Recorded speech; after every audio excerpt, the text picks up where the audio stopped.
Hello and welcome to Tech Talk. We need to have a serious talk about your future. Now, just to be clear, I'm not here to hype some new app or to sell you on some get-rich-quick scheme, but I'm here because the ground beneath the global economy has just shifted, and most people aren't even looking at the cracks that are forming and are unaware of the challenges that are ahead. Here's what's going on. Tech CEO Matt Shumer recently released an essay that is sending chills through the financial world. He's calling this a February 2020 moment for the global economy. Now, what does that mean? Well, if you remember back to February of 2020, we were hearing rumors about some virus in a far-off country, and it was making headlines. But outside of that, everything felt pretty normal. But we had no idea that within just a couple of weeks, the entire world would be locked down and the economy would change forever.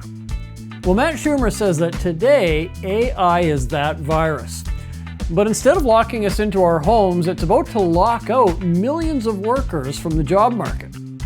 So today we're going to take a look at why experts are saying we're on the verge of something called infinite labor, why your retirement savings and government supports might be in the crosshairs, and most importantly, the 3 things you have to do right now to put a digital fence around your retirement plans. That's coming up right now, right here on Tech Talk.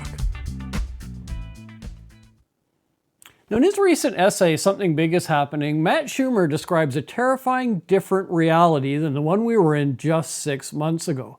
Things in the AI space are changing quickly. Before now, if you were using AI, it was like having just a fast typist who was typing away but didn't really understand what they were typing. That's what AI was like. You had to check every line of code, you had to check the output of every instruction. We were the boss, and AI was our intern. That's kind of how it worked. But here in February 2026, everything's changed. We're moving now from AI that suggests code to AI that actually has judgment.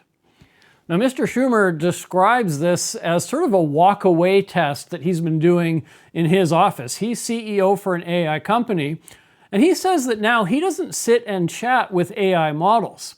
What he does is he simply tells his model in plain English, I want a new application that does X. Build it, test it, let me know when it's live. That's it. He just walks away after that.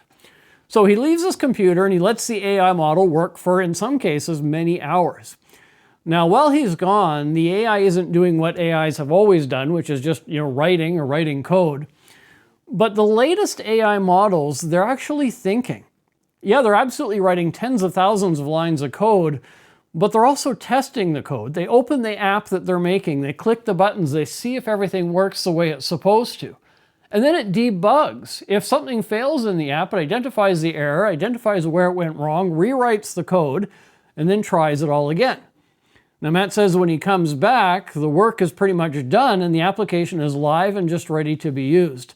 He says applications are being developed better and faster than if a team of humans had been doing it on their own. And I want to be really clear here, Matt isn't the only one in describing this sudden shift in capability. Many insiders are pointing out to 2026 being really a turning point in AI development. They're saying that the capability, the adoption of AI, all these things are just exploding compared to where we were just a few months ago. And that's really clearly indicated by this post I'm showing you from Elon Musk. Now, this is him at the beginning of 2026, claiming at the beginning of the year here that we had entered the singularity. So what does that mean? Well, really, it means that in his mind, the latest AI models have something that's getting close to near to human intelligence. But more importantly, they're capable of recursive self-improvement. And that is the ability to improve their own performance and their own code. Now, recursive self-improvement is key. It's remarkable because it's often considered to be sort of the prelude to the rise of AI superintelligence. The idea that AI can continue to improve itself and continue to make improvement as it codes future AI models. So what are the real-world implications here then? You might be thinking, well, I'm not a coder, I'm not into software development, I'm safe, this doesn't affect me. But think about it this way, software is the nervous system of the world. If an AI can autonomously build and run software applications, certainly it can autonomously run a business. It can manage logistics, it can analyze legal contracts, it can handle customer service. That's not too far-fetched. So this marks the point where we're moving from a world where we simply use computers to a world where computers actually decide how to solve our problems. Now this creates what experts are calling infinite labor. So it's unlimited amounts of labor that are available, and it's labor that costs just pennies. When labor costs just pennies, when it's coming from an AI, naturally that's going to push down the value of a human doing the work of an AI model. It's much cheaper to have the AI do it than to have a person do it, which naturally pushes down the value of human labor. And I want to be really clear here, this is not just about white-collar workers. When you look at this video, it's clear to see that the combination of robotics and AI will affect blue-collar workers as well. Now, the timeline for this happening may be longer, but as this video is showing, the end results will be similar. Now, let's break it down to really the theme of this video and talk about how this affects your retirement picture. Because this is where the infinite labor theory really hits your wallet. You see, there's a concept in economics called deflation. Deflation is really when the dollar value of things start to decline. Now, usually we worry about inflation, prices always going up, but deflation causes problems of its own. And AI is creating a unique kind of deflation, the deflation of human value, or at the very least, the deflation of the value of human labor. If AI can do the work of a lawyer, an accountant, or a project manager, and they can basically do it for the price of a cup of coffee, the salaries for those jobs, what people are willing to pay for them, are just going to plummet. And if salaries plummet, there's two things that happen to your retirement. The first is that you're going to see a collapse in the tax base. Now, what does that mean? Well, think about it this way. Our government supports retirement payments like Social Security on the contributions of younger workers paying payroll taxes. So if Matt Shumer is right when he claims that 50% of entry-level white-collar jobs could vanish due to AI, that tax pool starts to dry up. If the government's not collecting taxes from AI workers, then how are they going to fund the checks that are being paid to you as a retiree? It's definitely a problem. Now, the second thing that happens is a shift in assets. Most of us have our retirement tied up in stocks or real estate. That's how we invest. But those values are based on the old economy. If a company can suddenly produce 10 times more with 90% fewer people, the entire way we value wealth is going to be rewritten. Furthermore, who holds the wealth is potentially going to see a massive shift as well. You could see a lot more wealth being held in a lot fewer hands, and those will likely be the hands of people involved in the AI industry.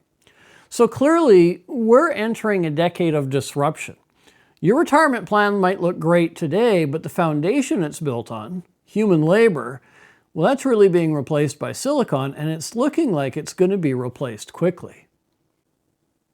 So then how do you weather this storm that's coming? Well, if you're like me and you're in the second half of your career, if you're a bit older, you don't really have time to take a wait-and-see approach. You kind of need to get your house in order now. There's not tons of time left by the looks of how things are developing. So here's 3 steps you can take to get you there. Step 1, now would be a good time to embark on a course of aggressive debt reduction. You see, in uncertain times, debt is really a shackle. It holds you down. If your income becomes volatile because of AI disruption, you don't want to be carrying a high interest rate mortgage or a bunch of credit card balances. Pay it down like your future depends on it, because it just may. Now, the second thing you might want to think about doing is developing what I like to call a vulnerability fund. For financial planners, for a long time, we've been recommending a 3-month emergency fund. That's been a standard recommendation. But in the AI era, you really need to lengthen that out to having an emergency fund that can get you by 6 to 12 months. So 6 to 12 months of liquid savings. This isn't just about losing your job and what you're going to do for money if you do. It's about having breathing room to pivot when your industry changes overnight. It gives you a little bit of flexibility to adapt. You don't have to worry about where your pay or where your money's going to come from next week. Now, step 3 is to start seeing yourself as a director. Don't try to outwork AI. You're going to lose on that one every single time. Instead, if you're an older worker like I am, use your institutional wisdom. If you've been working in your industry for 15, 20, 25 years, you know a lot about why things work the way they do. Use AI to do the how. The person that knows how to direct 10 AI agents is going to be 100 times more valuable than a person trying to do the task himself and do it as quickly and do it as well as an AI agent can. That's a losing proposition every time. So what's the big takeaway then from this essay from Matt Shumer and his views on the rapid expansion, potentially, of AI capabilities and their impact on the job market? Well, this isn't a time to look at this essay really as a death sentence for jobs. It's really more of a weather report. And think about it this way, if you know a hurricane is coming, are you going to go down to the beach and stand at the water's edge and argue about whether or not the wind is real? Well, of course not. If you know a hurricane's coming, you're probably going to take action. You're going to go back to your home, you're going to start boarding up windows.